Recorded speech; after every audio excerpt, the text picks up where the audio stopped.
کیا آپ جانتے ہیں اسلام ہمیں اپنے دین پر مضبوط رہنے کا کتنا بڑا سبق دیتا ہے؟ سورۃ الکافرون اس کا بہترین جواب ہے۔ بسم اللہ الرحمن الرحیم۔ شروع اللہ کے نام سے جو بڑا مہربان نہایت رحم کرنے والا ہے۔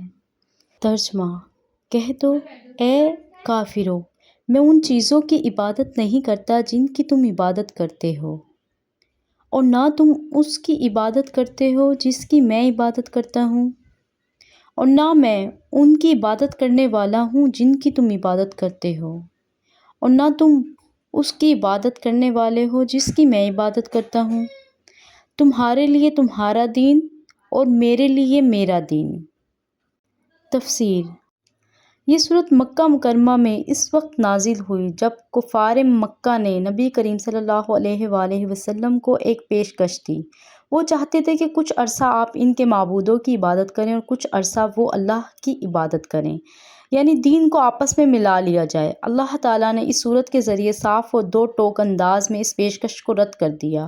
اس سورت میں بار بار ایک ہی بات کو مختلف انداز میں دہرایا گیا تاکہ یہ واضح ہو جائے کہ اسلام میں عبادت صرف اللہ کے لیے ہے، اس میں کسی قسم کی ملاوٹ یا سمجھوتہ ممکن نہیں۔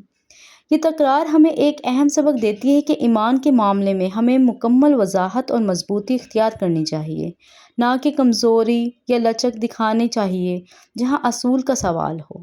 میں عبادت نہیں کرتا اور تم عبادت نہیں کرتے کہ الفاظ اس بات کی نشاندہی کرتے ہیں مسلمان اور کافروں کے عقیدے کا رستہ بالکل الگ ہے۔ آخری آیت تمہارے لیے تمہارا دین، میرے لیے میرا دین ہمیں یہ بھی سکھاتی ہے کہ ہم دوسروں کے عقیدے سے لڑائی جھگڑا نہ کریں، بلکہ اپنے دین پر ثابت قدم رہیں اور پرامن طریقے سے اپنی پہچان قائم رکھیں۔ حدیث: نبی کریم صلی اللہ علیہ وآلہ وسلم سونے سے پہلے سورۃ الکافرون پڑھا کرتے تھے اور فرمایا، یہ سورت شرک سے بیزاری کا اعلان ہے۔ خلاصہ: سورۃ الکافرون ہمیں سکھاتی ہے کہ ہم اپنے دین پر مضبوط رہیں اور کسی بھی دباؤ یا لالچ میں آ کر اپنے ایمان پر سمجھوتہ نہ کریں۔